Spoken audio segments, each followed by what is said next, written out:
We'll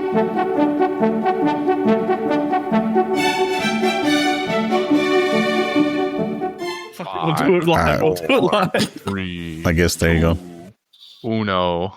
All right, are we in? We did it. Welcome, everybody, to the newest episode of this everybody One Piece you're talking podcast. Fucking, yo, didn't you hear? We got a bunch of people from like Greece or something that like to listen to us. Shout out to the boys in Greece. We should probably do an actual Greek like shout out, like say something in Greek to them.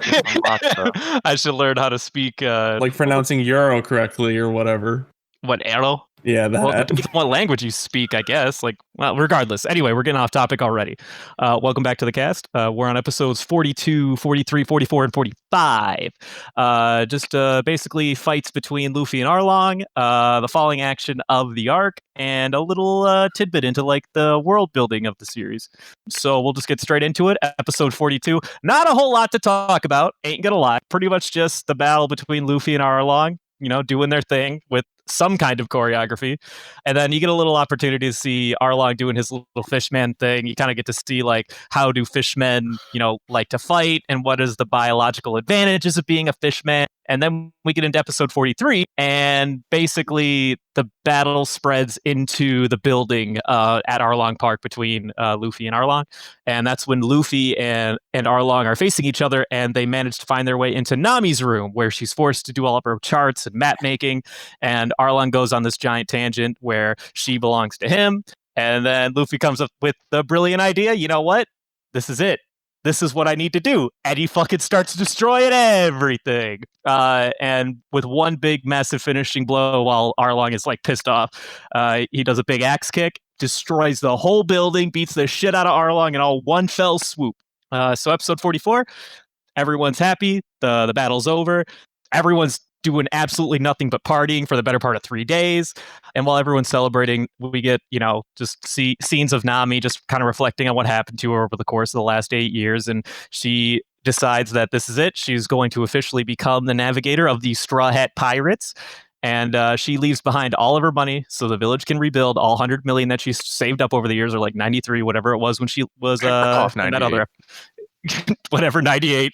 And then episode 45, as a result of defeating Arlong, Don Krieg and Buggy, the Navy has decided that Straw Hat Luffy is going to have a new bounty of 30 million berries, the highest that we know of in the East Blue. News is quickly spreading all around the world, including to your homeboy red-haired Shanks, who decides that we're all going to have a big fat party to celebrate. And that's pretty much all that happened in episode 42, 43, 44, and 45. I guess I'll just go ahead and lead us in. One of the first major talking points, I'll be honest, as much as I like the Nami arc, I feel like the fight is a little underwhelming between Luffy and Arlong, except for the final hit. The final hit's great. Underwhelming. I agree. The fight between them is kind of meh. I will say, to tie into that point, let's take a step back. There's a nice little dialogue between Arlong and Luffy that they're having, where Arlong is saying, what a fucking shitty-ass pirate to have you as a captain or whatever.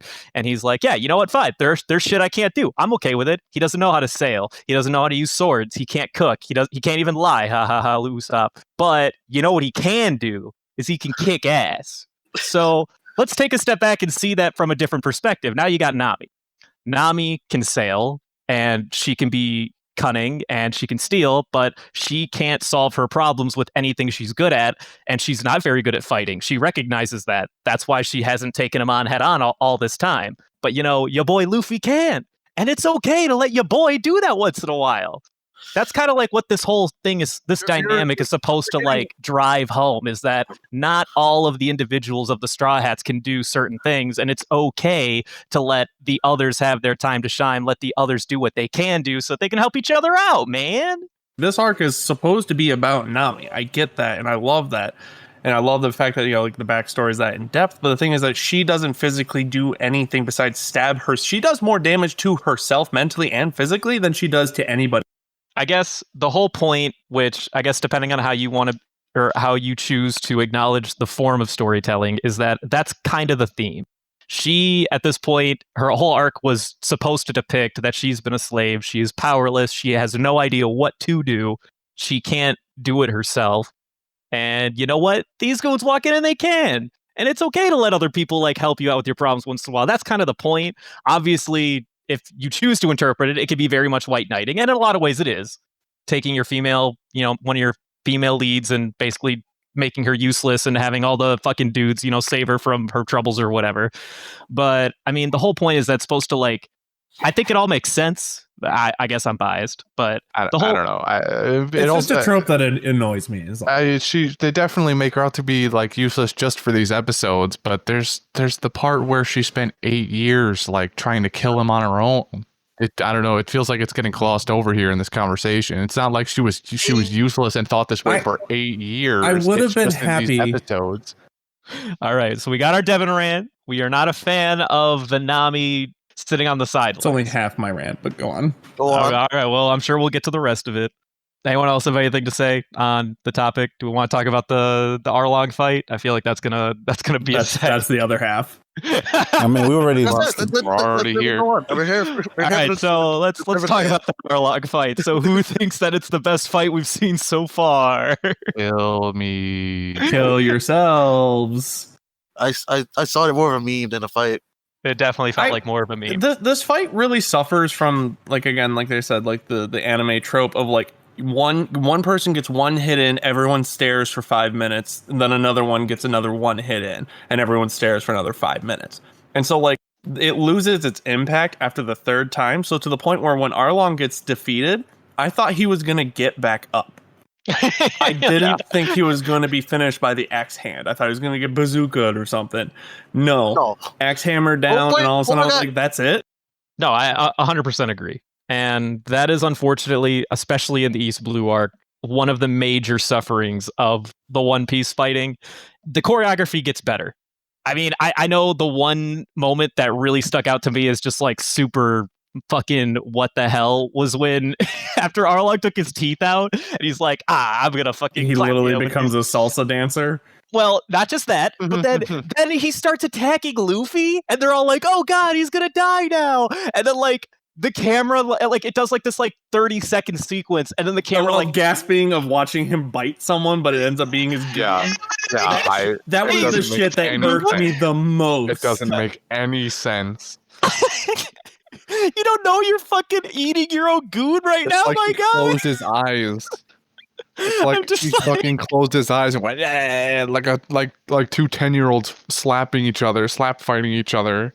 That would have been more entertaining than this. I agree wholeheartedly that the whole thing, and Arlong using his own teeth as a weapon, stupid. I hated it. It doesn't make any sense. How does he operate them? How does he? Why are they connected? Why are they connected like that? He must have taken out his whole jaw to keep him connected like that. Yeah. Like, I get the whole like regrowing your shark teeth thing. Yeah. But they're like literally connected to the point where Luffy can put him in like the fucking vampire, those vampire fucking things on Halloween. That's exactly what it reminded me of. Like that's literally all I could think of was like, oh god, Luffy's a vampire now. Yeah, and then Luffy sticking the teeth in his own mouth and biting it. That part was funny. Also gross. Terribly gross. That's like the first on-screen kiss. There's a really dumb fucking throwaway line from Yosaku when that happened. He was like, "That can't be sanitary." Damn it, oh my god. The only redeeming thing from this entire fight that I can see is literally the fact that Arlong turns into a jet and all he does is fly around. Torpedo man. To the point where, like, in my brain, all I could think of, have you guys ever seen the A10 Warthog meme? Nope. So the meme format goes like one person is complaining about like actual strategy in a game, and then one guy goes, "Ha ha, tank go burr." So like that's all it is. So that's all I could think of was like, haha, nose go burr. Nose go burr. God damn it. Besides that, the nose break, that was it. Like seeing the nose break made me whinge in real life hearing that crack. But other than that, the rest of the fight was just really, it was very underwhelming to the point where, like, again, I was watching the scene, and when I saw him get kicked in the head, I was like, okay, he's going to get back up, and they're going to fight again. And then they're going to have the actual final fight. Oh, wait, that's it? I mean, you say it, that's it. I'm going to say this. No, I'm not defending it in any way. Uh-huh. Well, oh, yeah, me, exactly. I'm going to say this. While I think the actual fight is kind of garbo, I still, to this day, get feelsy and hypey as soon as they have their little fucking monologues between each other in Nami's room. I love that fucking scene. I will die on that hill if I have to. The fucking axe kick when he destroys the whole fucking place and beats the shit out of Arlong. Is it a one-shot in anime logic that kind of bothers you? Yeah, but this is One Piece, and I'm willing to move past it, because you know what? It still gets my spine tingling when I hear Luffy going. You have another 500 episodes to go through. I don't even care. What I can say about the Arlong arc was that it's full of memorable quotes, and that's it. It was a battle of emotion, not so much of fisticuffs. I won't deny the fact that the dialogue wasn't good. Like, the dialogue was great in that scene. It's just that because of the previous, like, oh my god, he got him good punches and hits and whatever, and like that part, it just ruined it. Like, it ruined the impact of it. Really de-hypes you with those moments, doesn't it? It really does. It's just like, oh boy, he's gonna get up out of the rubble and they're gonna have to fight and it's gonna be really close and then Luffy's gonna get his bananas hit or God knows what. And then the other thing that also bugged me, not that we need a long list of these things, the number of times that they referenced, as soon as Luffy's gonna get bit by those jaws, he's gonna lose a limb. Well, it happened like 2 or 3 times. Once on his arm, didn't lose it. Once on his neck. Didn't like get his head literally snapped off. We literally watched this man chomp a column to pieces. And this dude gets his mouth on Luffy for a good 10, 20 seconds each time and doesn't just bite through him. Like, when he bites him in the first place, isn't the first instinct to bite down as hard as you can the moment you grabbed onto them? Like, isn't that, normally how that works? The whole point of those threats before.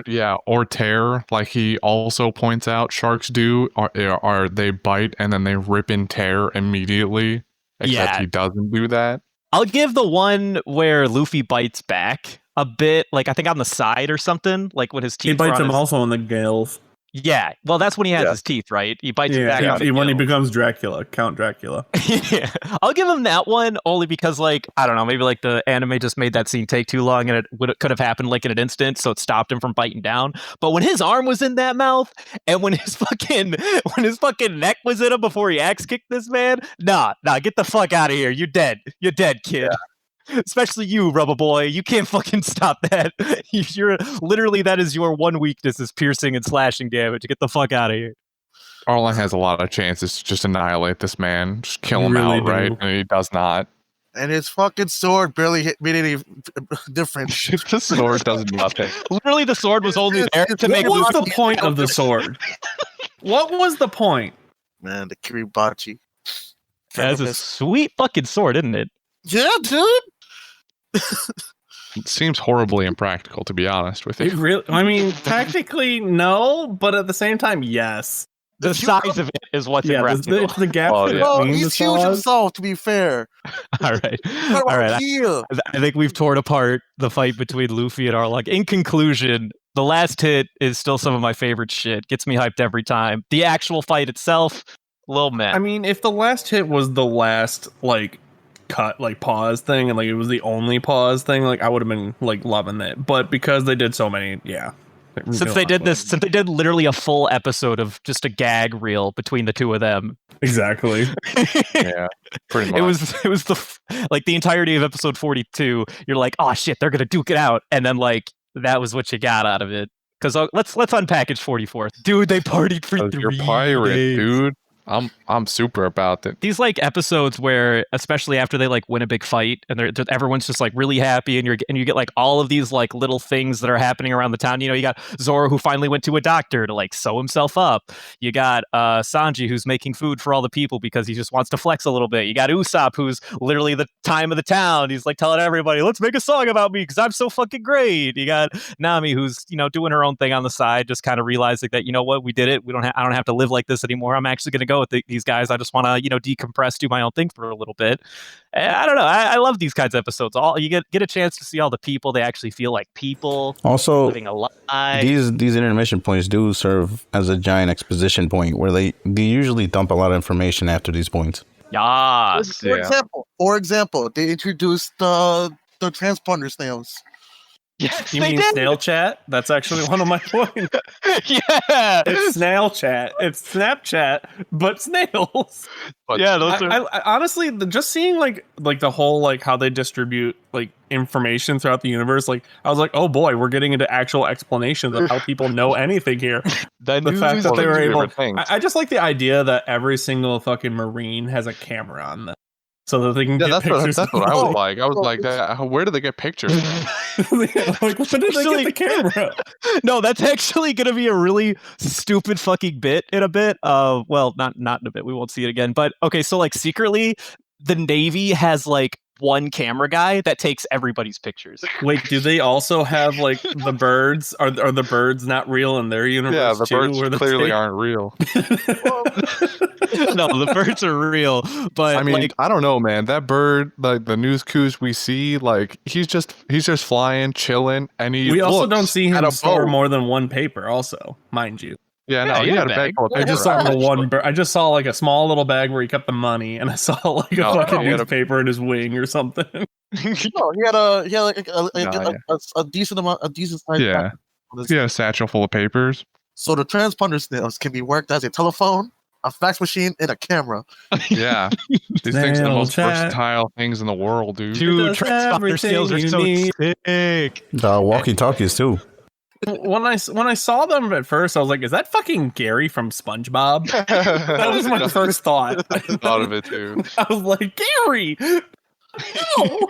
Gary. No, but look, in your pocket. they Is will be SpongeBob back. in this universe? I need They to will know. definitely be back. Would Uh, SpongeBob be in this universe? If he is, Oh. he wouldn't be here yet. Damn. He's under. He's below the surface, man. Is he in the Grand Line? He might be. He just Someone might has be. Someone tweet the writer, is SpongeBob Nah. in the Grand Line? You don't understand. SpongeBob is underneath the reverse mountain, my guy. Yeah, we're about to be right there. Yeah, I don't know what the reverse mountain is. We caught a That's what glimpse of it. They, I mean, like I saw the map, and they were like, it Yeah. showed like I took a screenshot of it because I was like, "The fuck is this? A map? Oh my god, we have those." Yes, we had a whole do. room full of We them. had a whole like 2 They episodes don't. about it. They don't exist anymore, but there was a whole room full of them. They looked destroyed, but they were there. The whole reason why Nami was even bothering with Buggy in the first place was because of the map. Yeah, that's the whole reason why Nami was there in the Marla? first place. She wanted the no. When she was No. sticking with Buggy when they first met. Oh, she was, oh. yeah, the because map Buggy is had a there. map of the Grand Line or whatever. That was Yeah, the map yeah. that brought them all together. So I do have another question, which was kind of referenced in like the fight scene between Arlong and him. Was when Arlong gets his like does the eye change? I forgot to mention this. So like when Oh, his eyes change. So they made a reference like to something like, oh my god, we've seen this before, like when the Sea King or something, like Yes. with the Sea King, and I'm like, who the fuck is the Sea King? Oh, so if you remember correctly, the Sea King is that Sea King is a general term, but he's it was a they were- giant snake. Right, that is a Sea King. yeah, A Sea the King. complication. Yes, the Sea Kings are just the dangerous fish. Momu is actually a Sea King, but there's a whole lot of different kinds of Sea Kings. For example, you know that thing that ate Shank's arm? That's considered a Sea King. Yeah, that's the one that they referenced in the episode. Yeah, So they say see when that. I saw it though, I was like, do we miss a filler episode or something like that No. that became canon all of a sudden? Because like that exact Sea King, I was like, I have no idea who this man. yeah, dude, they're the Krakens of the One Piece world, basically, and there's a slew of them. So you don't fuck with Sea Kings unless you feel like you can take them or you're about to die. So follow question: will we ever see Momu ever again? Yeah, I don't know if I can answer that question. Doubt it. I don't recall, but I doubt it. He was the goodest boy though. He was You such a go see good more boy. Sea Kings? He was He such was a the good goodest boy. We've seen a few goodest boys at this point. Choo Choo was a goodest boy. shoo shoo. So I like the fact how they actually finally explain what the pinwheel was all about. Yeah, I was like, pinwheel. pinwheel go whoosh. Pinwheel go whoosh, and Nami no What I do longer like, though? sad. You know what I do like though? They revealed the Marine HQ. Yeah, they did. Yeah, we Yeah, got a chance to see Navy HQ saw- for a hot sec. You saw how the Marine HQ literally looks like a Yakuza meetup. Yeah, really A is. little bit, And yeah. we saw our first giant in the series. Shit, did we? Fuck. Yeah, There was a giant there? that general in front of all those Marines during the giant speech was a giant. I'm curious. Do we? I have two questions. Do we feel like, after that scene that there might actually be some Marines that are competent out there? And number two, do we feel like the Marines are, out of line? Are they overstepping their form of justice? They almost seem like they're, being the sort of individuals that want to restrict power or something in the world. What's our opinions? Do we have a big opinion? Too small to see? The thing I kind of took away from that was why are they taking action now? Like, the only reason that they could have left Arlong there is because he provided them money. But there's no point otherwise for them to go after Luffy now, who is clearly stronger than Arlong, but just leaving Arlong there for 8 years. So Nizumi, that rat guy, right? He's literally been kept quiet about the whole, under the tables deal with Arlong the entire time. But they've known that he's been there. They know Arlong's there. Well, yeah, but Right, but he could have been relaying bad information, like we're at a stalemate. You don't need to send more men because they'd only be in the way, or something stupid like that. that's how they literally been there for the entire time. One bad cop the entire time giving false information. Now he had his ass whooped. Now he's like, oh yeah, now I want revenge. So Well, who sent Pudding out then? He went there by himself. He literally said it. He just happened to be there. Oh, I don't remember that part then, I guess. He was like, oh yeah, there's a bounty. I'm gonna take this bounty and be like, yeah, I'm gonna prove my worth. Yeah, right. We're going to show them justice, my guy. I feel like I interpreted that whole sequence less like they're now hunting Luffy and more like, because this is what a bounty means in their universe. It just means that now you are considered a full-on criminal. This is your value against the government. This is how much we deem you as a threat. And now it might not be that they're going to hunt him any more than they used to, but like Zoro said, it now means that if people do see us or they do recognize us, we're going to be facing a lot more fights. For honesty though, like when I saw that scene, I was like, I really didn't care, like because of every single Marine that we've seen then henceforth. Like I already knew Marines sucked ass. Like they're all assholes. So like to me, seeing like the whole Yakuza scene, I was like, okay, cool. Like they're showing them. Oh, speaking of goons that get fleshed out, how about your boy Kobe? Fuck them. Dude had a growth spurt. Yeah, he got a couple inches bigger. You see El Mefo in the background too, being a grunt. That's another thing that I really liked about 45 is it gets you an opportunity to see all the characters kind of get their quick 3 seconds of fame back into the story again. What's Makino, Best Bay doing in town with the rest of the goons after they see Luffy's bounty? What's we didn't get a chance to see Zoro's teacher. What's Shanks doing? Shanks was here. Mihawk doing after vanishing out of thin air? Yeah, just chumming it up. So, fun fact: inside Full Body's fucked up ship now, there's a whole bunch of one-up posters. There's characters from Oda's one shot. All the characters in that, although except for one. One confused me. One of them kind of looked like the Native American from the movie we watched. It is. I do want to point out something about his ship though. So when they get their ass kicked in the final episode, why'd they jump in the water? Because they're just comedy. I don't know, dude. Because gags, all right. If like you're getting kicked off Luffy's boat and you jump in the water, they're like, rubber duckies. They're gonna be kicked fine. into your own boat and then jumped off your own. All right, so let's pretend for a minute that pirates are how we understand them in our society. What's gonna happen after a pirate gets done literally destroying your whole fucking career? Do you think they're gonna stop there? They were just running for their lives. Now we know better because it's One Piece. It's also a piece of shit boat, and the cannon just blew up on it. So who knows when it'll fall apart? Like these goons aren't exactly like the toppest tier of fucking, men in the military. I also either. like the idea of like how like sailboats are essentially like speedboats because like you see them pass and like all of a sudden they zoom really quickly to catch right back up to it. It's like going on fucking Lake Michigan and it's like, hey you, like what the fuck is this? Like Luffy's boat wasn't even moving. The Mary wasn't even moving, and the sails are all did a quick up. They 180. just forgot. They just turned around and they were just like, wait a minute, catch that man. That's exactly who I want. Yeah, they hopped in the taxi boat and went, follow that man. Exactly. That was some weird shit. I just wanted to go back to when everybody's partying to some more lighthearted shit. They did. It was fun watching everybody basically do what they would they would love to do. Luffy's sitting there stuffing his face with food. Sanji's getting the chicks, dude. Usopp's spinning tales of his greatest adventures. And Zoro's chilling. Big chilling. Big chilling, dude. And then Nami's off doing her thing. But then you get this weird bit with Nojiko and the small kid whose dad died. Right. I don't understand what the point of it was, but suddenly this kid turned into fucking Confucius, spitting the most philosophical. The future is what we need to focus on now. I'm not worried about avenging my father any longer. We have to fend for ourselves. And Nojiko's sitting here like, who? Your dad's dead. When did I ask though? No, I mean, He called her a skank. Yeah, he called her a skank, and she was like, "You know what? I'll take that. I'm a skank now." And I'm like, what is this? It was hilarious, but like, I just love the part where she's like, "Aw, you're not gonna cry about your dead dad anymore." I'm like, yeah, that was some hardcore it was a shit. fucking burn and a half. And he took it like a champ too. I mean, to be fair, he'd be like, "What about your parents?" And she'd be like, "Damn, same."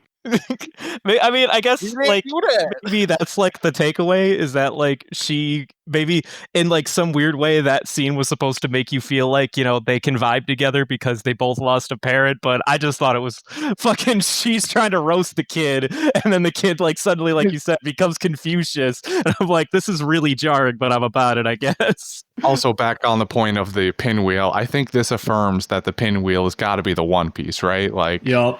Oh my god, I was starting to think that maybe the bloody pen from her cartography room might have been the One Piece since it unlocked Luffy, but the pinwheels made its own argument again with the end of 44. Nami's departure was my favorite because it wasn't. I'm all for sappy. Everybody's sad to see you go, but. You know, It was a nice change of pace. Nami's was a nice refresher from what literally everybody else was. Fucking stealing everyone's wallet. Yeah. I also just really liked how at that moment it's like she had already decided that like all the money she had made up to this point it belongs to the town, and like, all right, well, I'm gonna join these assholes, so from here on out I start fresh. She literally starts fresh by stealing all the money in her hometown. So for me, the weirdest part about that scene though is like as soon as she gets on the ship, she starts lifting her shirt, and I was like, is my boy Sanji just about to get flashed right now? Like, is this girl's gone wild? And then all the wallets drop, and I was like, oh, never mind. Like, I was like so confused why she's lifting her shirt up, and I'm like, what? But that new tattoo though. That new tattoo. We didn't even get to see the tattoo. No, we saw the drawing. We saw the drawing. We saw the drawing of it. We didn't see the tattoo though. Do we have any other fruit for thoughts or major discussion points? Just as a dumb side note, speaking of fruit, she's got a whole fucking tangerine grove on the goddamn boat now. What the fuck is that? Yeah, and then Sanji overly simping already out here. This is our first big like simp moment. Sanji's really going in on this. He even gives us the exact percentage. Nami's 98.72% of the reason that he's there. 8.72%. Yeah, dude, They have a numerical value now. I think that about takes us to the end here. Time for some golden ham. Are we gonna do some quotes first? We go straight to the ham. I ain't got any quotes. I've got one quote, and it's more of like a meme one. It's from like when they first start fighting Arlong and Luffy. They're going on about how they're fighting and people are gonna get killed, or Arlong's gonna get killed, whatever. But Zoro goes, "If he dies, I'm gonna kill him." And I'm like, Zoro, please. It's not how it works. I feel like that's just an anime thing in general. They always say that. It's like, if you die, I'm going to fucking kill you. And it's always like girls or whatever not saying that to the MC. It's funny to me every time, though. Yeah, I agree. I think that they'll seek out necromancy to bring them back and then kill them again. I don't recall what he fully said, but it was Usopp after he won the Usopp Luffy won the Arlong fight. Usopp was like, "Oh yeah, Luffy, you getting all this attention. How about some for me, my guy?" So I have that quote down here too, but mine was more. I have it written. He was like, "Let's be honest. I'm the star, but I'm super modest, and I don't want to steal your thunder, big guy. You have this." That's what he said for me. Oh my god! I was like, "God damn it, my boy!" And he doubles down later at the party with the like the 360 ballads of Usopp the Great or whatever. No, 268 ballads. That's when he passed out. Moving on. Well, I'm sad to hear that we don't have a lot of quotes out here because I wrote down kind of a few. There were a lot of good. They were all meme quotes. Other than like the Luffy and Arlong, debacle upstairs. Which I mean, that whole thing is just like a good segue into like the theme of the arc. But I mean, we all know what was coming. It's not like decent one-liners, but I got a whole slew of quotes in here that was just nothing but fucking gags. The Bellemere one was pretty funny with Nami and Genzo. A pirate? What do you think? Of course she'd never let her precious daughter go out to sea with a bunch of treacherous pirates. Yeah, she'd let me. Logical! But if she had said no, that wouldn't stop you, would it? That's right. Nope. That was pretty good. I think the only maybe serious one that I got out of here is the one where Usopp was telling Nami after she's like bitching about how expensive the newspaper was, like the price went up again, and then Usopp's like, "Yo, you don't have to like stress over money anymore. Like you don't have to buy your town." And then Nami retorts back with like, "So stupid. Now that all that stuff's over, I'm saving money for me now. Jeez. I'm not going to be one of those poor pirates who can't even afford to dress up." Bitches got to eat, okay? Why do you think I stole goddamn wallets? Oh, there was a really fucking dumbass one-liner. I don't know if this feels like one of the things they would have just put in the dub just to be funny. So tell me if this is how this conversation went.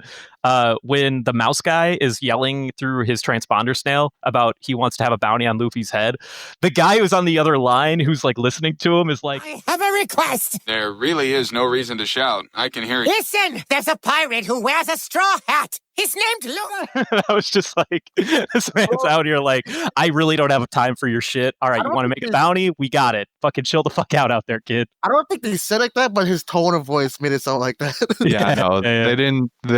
I don't think they explicitly said it, but yeah, the inflection of the other dude in the headquarters voice, just like bored out of his mind, secretary style. Like I listen to this type of thing 50 times a day. You're not special. It was such a low key burn. He's like, "Sir, there's no reason to shout. I can hear you just fine." That's good shit. So Not for Bellemere, my guy.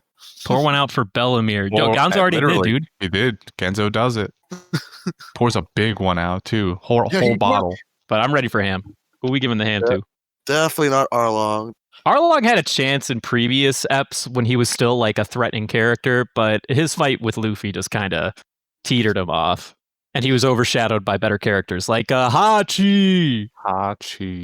The safe answer would be Genzo. I'd give it to Nami before for any of the fucking people, only because if we give it to any of the people, well, then I mean, like, we give it to the mouse guy, for starting up the bounty. Stop it! Shut up! Shut up, boy. I don't know, man. This might be like the hardest set of episodes to give. I'd probably give it to Luffy. Simply for the fact of recognizing his lack of ability to do everything himself. He understands. He understands he's not overpowered. Facts. I can respect that. Honestly, it would probably even be my real quote if I had to pick it. If we're going to pick a serious one, I vibe with when the protag actually recognizes that he doesn't have all the answers. He can't literally do everything, that it's okay to need other people to do shit for you once in a while. Yeah, I can do that. That was going to be my proposition, was really just giving it to Luffy for the fight, the themes, the progression of the ideal. I'll give it to him for everything but the fight. I would want to give the golden hand to Nami, only the fact that she stole all that fucking wallet and then she did a pop shot of a person off the water. Despite it being Nami's arc, I don't know that she necessarily deserves the ham for this set of episodes anyway. Yeah, I could agree. I guess I'm pretty solidly in Luffy camp here. My vote goes to the pinwheel. Luffy it is. Luffy it is. At this point, we should just have fucking two categories: something that's the One Piece and something that's the gold, and someone who's the golden ham. At this point, going forward, I'm looking every set of episodes for the new One Piece. Me too. God damn it! I hate both of you. Can we? This is like the one thing I didn't want this to become. I don't want this to be a recurring bit. I love this. It's an amazing bit. By the you just have to. By the time we get to the end of this, we're gonna have a master list of all of the One Pieces. We should write this down. You will have created the One Piece of just a bunch of fucking garbage throughout the series. A bunch of random shit. You'll have literally made a treasure trove of just garbage. Yup. What do we have so far? We've got the pinwheel. What was the other dumb thing you mentioned a couple episodes ago, Devin? Shit. There was. I'm pretty sure the movie was Something. the Odin. It's pinwheel. I can't remember.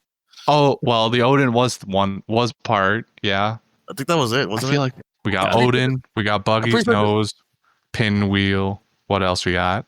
Yeah. Was that it? We got those three so far. Those are our three One Pieces. Those are our three One Pieces. We did Yep. it. There can only be one yeah. One Pieces within 3 miles of each other. I'm Yep. pretty sure that's fact too. That's So written in like- this. That's written in the scriptures too. Look So it up. laughing. It's real. I'm pretty sure that was Mark that said that. All right, so villain rankings. Moving on. Arlong's at the top. I don't know. Yeah. I don't know that there's much I competition. don't here want him unless to be at Devin the has top, something. but yeah. He actually killed a person. It's fine. Oh, I feel like the only thing that sucked about his arc as a villain was the choreography between him and Luffy. That is Yeah, the only I thing I didn't agree. like about it. Everything else was like fine. everything setting up to it was it set up to such great expectations to then just be such a letdown.